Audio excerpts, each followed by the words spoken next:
Kita tidak perlu munafik. Kita tentu sudah bosan mendengar kalimat, "Don't judge a book by its cover." Buku itu tidak bisa dinilai dari luarnya saja. Tapi pada kenyataannya, apa yang kita lihat dengan mata, kita selalu secara spontan menghakimi orang ini buruk, orang ini tidak baik, dia bengis, dia kejam, ya macam-macam. Seperti seolah-olah kitalah yang paling baik dari orang lain. Bertahun-tahun yang lalu, ada seseorang yang menjadi bagian dari sekelompok golongan yang terkenal sangat kejam pada masanya. Apabila yang baik bisa menjadi kejam dalam sesaat, seperti itu pula si kejam yang mengakhiri hidupnya sebagai malaikat, Leutnant Friedrich Langfeld.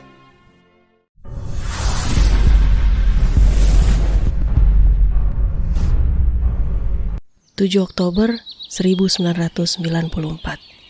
Terdapat pemandangan aneh di atas pemakaman perang Hürtgen di Hürtgen, Jerman.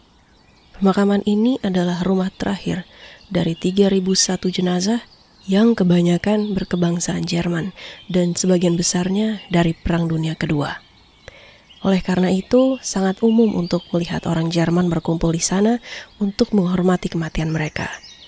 Tetapi, pada hari itu, ada kelompok lain yang memberi penghormatan kepada para orang Jerman yang telah gugur. Dipimpin oleh Letnan Kolonel John Ruggles, mantan perwira eksekutif Resimen Infanteri ke-22, orang-orang itu mendirikan sebuah monumen untuk seorang perwira Jerman. Apa yang membuat semuanya terlihat aneh? Bahwa orang-orang itu adalah veteran Amerika dari Perang Dunia Kedua. Dan tidak hanya itu, tetapi mereka membuat penghormatan kepada sang perwira Jerman yang menjadi musuh mereka dahulu saat berada di medan perang tersebut. Untuk memahami situasi ini, kita harus kembali ke tahun 1944. Apa yang terjadi pada saat itu? Pendaratan D-Day atau hari pertama di Normandia, pasukan sekutu menguasai wilayah sedikit demi sedikit. Kemudian terjadi perlawanan. Pada bulan Agustus 1944, Jerman didorong kembali ke arah wilayah Jerman, bahkan Jerman sering kali mundur, sedangkan pasukan sekutu terus bergerak maju. Didukung oleh keberhasilan mereka, pasukan sekutu melanjutkan kemajuan pesat mereka menuju Jerman. Dengan melakukan itu, mereka semakin memanjangkan jalur pasokan mereka, sehingga akhirnya memperlambat kemajuan mereka dan memberi Jerman waktu untuk bernafas untuk membangun kembali kekuatan mereka. Pada pertengahan September, US First Army, Angkatan Darat Pertama Amerika, ingin menyeberangi Sungai Rhine ke jantung Jerman, tetapi mereka diblokir di luar kota Aachen.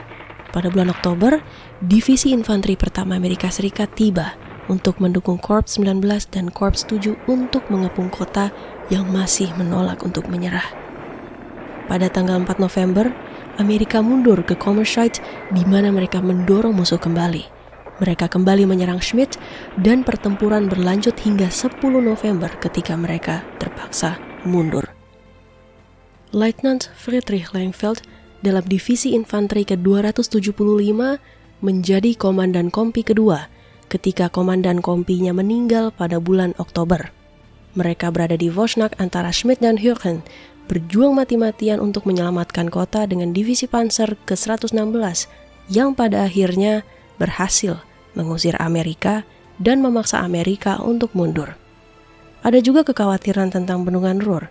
Amerika khawatir bahwa Jerman akan menghancurkannya sehingga menciptakan banjir yang akan mengurangi pasukan sekutu. Untuk sampai ke bendungan itu secepat mungkin, mereka harus pergi ke hutan Hürtgen yang terletak di antara kota dan juga bendungan Ruhr, yaitu hutan lebat dengan perbukitan curam dan jurang yang sangat dalam. Yang berperang melawan mereka adalah Divisi Infanteri 275 dan juga 353 Jerman, di bawah kepemimpinan Letnan Jenderal Hans Schmidt yang telah mendirikan ladang ranjau, kawat berduri, dan jebakan.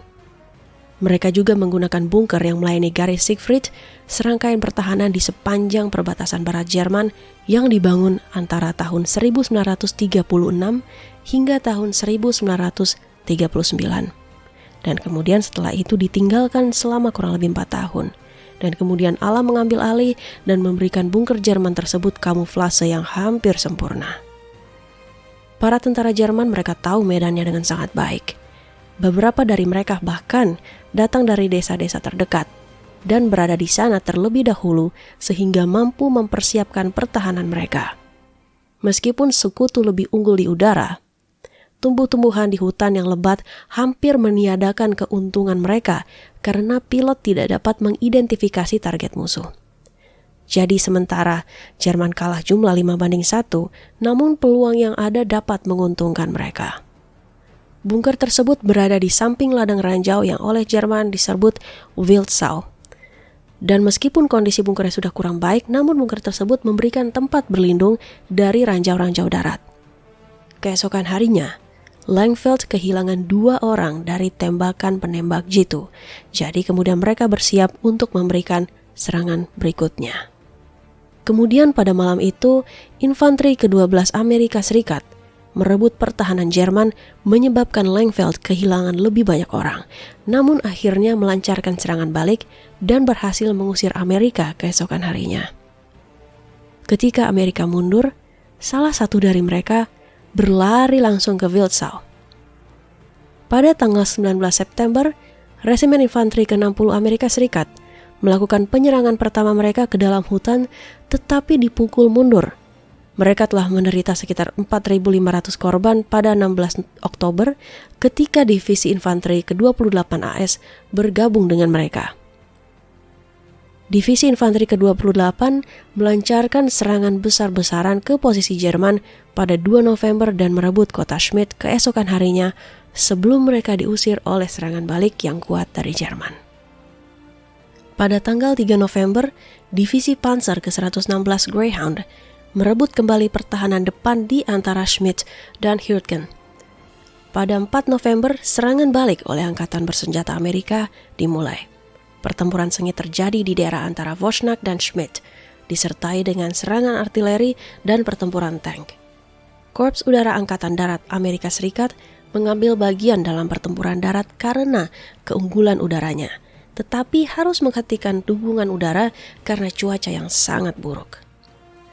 Setelah kerugian besar dari Resimen Infanteri ke-109, bagian depan diambil alih oleh Resimen Infanteri ke-12 dari Divisi Infanteri AS ke-4 pada tanggal 7 dan 8 November.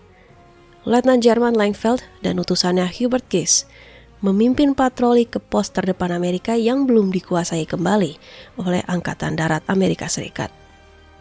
Sekitar tengah hari, pada tanggal 10 November, para komandan Jerman membuka pemboman artileri berat selama setengah jam di tengah hutan dan di garis depan Amerika di barat daya Hürtgen. Ini adalah upaya baru untuk mendorong Amerika kembali dengan cara apapun yang tersedia. Kompi Letnan Langfeld dikepung oleh pasukan Amerika Resimen Infanteri AS ke-12, bangunan pondok yang penting yang secara strategis itu berpindah tangan beberapa kali selama pertempuran. Pasukan Letnan Langfeld merasa sangat kelelahan.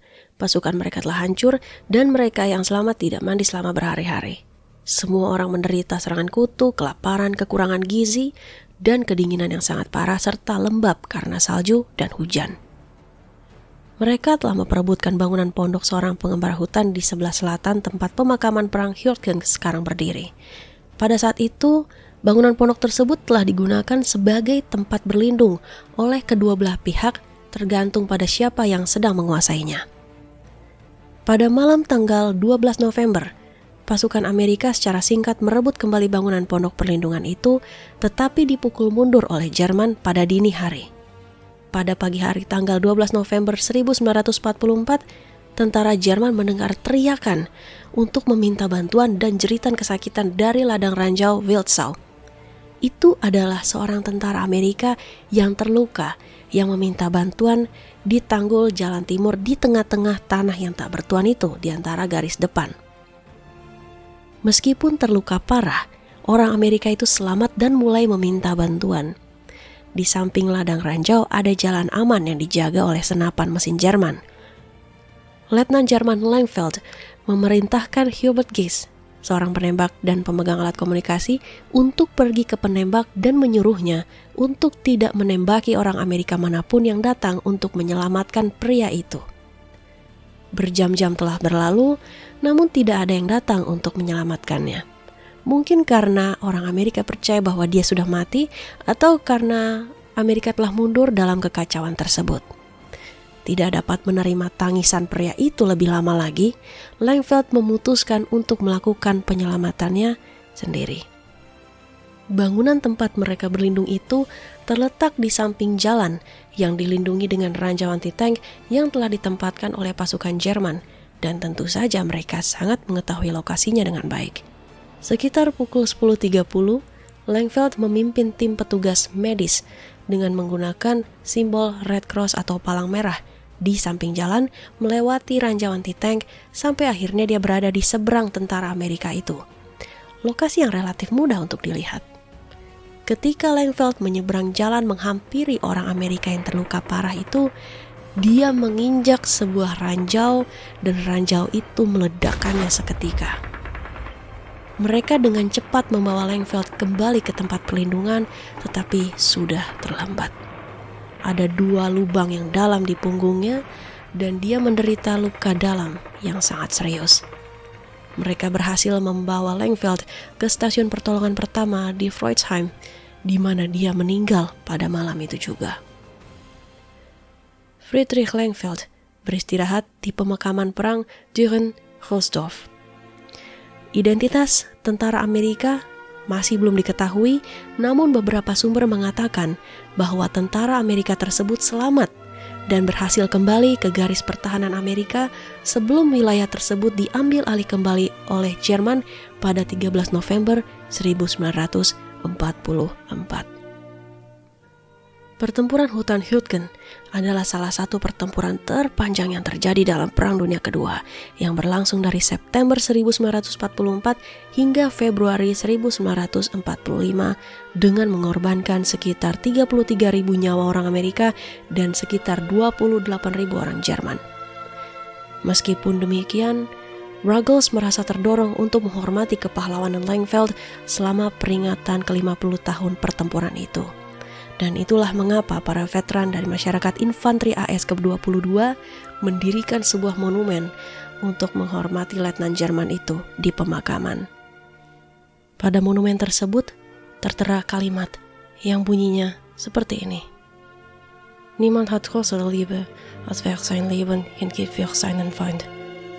Zum Gedenken an Leutnant Friedrich Langfeld, hier im Hürdenwald am 12. November 1944, zoals hij verwundet, als einen zum hilfrufenden schwer verwundeten amerikanischen Soldaten aus der Minenfeld Wildsau im Niemandsland retten wollte. Yang artinya, tidak ada orang yang memiliki kasih yang lebih besar daripada dia yang menyerahkan nyawanya untuk musuhnya. Untuk mengenang Letnan Friedrich Langfeld yang terluka parah di sini, di Hürdenwald, pada 12 November tahun 1944, ketika dia ingin menyelamatkan seorang tentara Amerika yang terluka parah yang meminta bantuan dari ladang ranjau Wildsau di tanah tak bertuan. Di awal aku mengatakan dia mengakhiri hidupnya sebagai seorang malaikat. Ya, karena dia sudah tahu apa resiko yang dihadapi, karena pasukannya sendiri, pasukan Jerman yang meletakkan ranjau-ranjau tersebut dan mereka sangat paham dengan medan perang tersebut. Namun hidup ini adalah sebuah keputusan. Apabila dia tidak menolong pria Amerika itu pada saat itu, mungkin dia tetap hidup. Namun kemungkinan besar akan ditangkap, diadili, dan dieksekusi setahun setelahnya saat Jerman kalah pada tahun 1945, dan tidak ada satu orang pun saat ini yang akan mengingatnya. Manusia sejatinya bisa merubah jalan hidupnya apabila dia menginginkannya, dan Langfeld, dia memutuskan untuk mengambil resiko terbesar, dan memang betul hidupnya berakhir. Tetapi jiwanya selamat. Hidupnya dia akhiri dengan sangat baik. Dan lihatlah, mereka yang masih hidup tidak lagi mengingatnya sebagai letnan pasukan Nazi Jerman yang pernah membunuh sekian banyak orang. Tidak. Tetapi justru yang diingat hanyalah kebaikan-kebaikan yang dia lakukan. Pesanku, siapa yang kamu lihat baik hari ini? dia belum tentu akan baik esok hari. Kadang, kebaikan datang dari mereka yang kamu tidak sangka-sangka. Dan yang selalu kamu lihat baik, terkadang mereka tidak pernah memberimu kebaikan apa-apa. Terima kasih telah menyaksikan video kali ini. Jangan lupa klik like, share, dan subscribe. Sampai bertemu di video selanjutnya.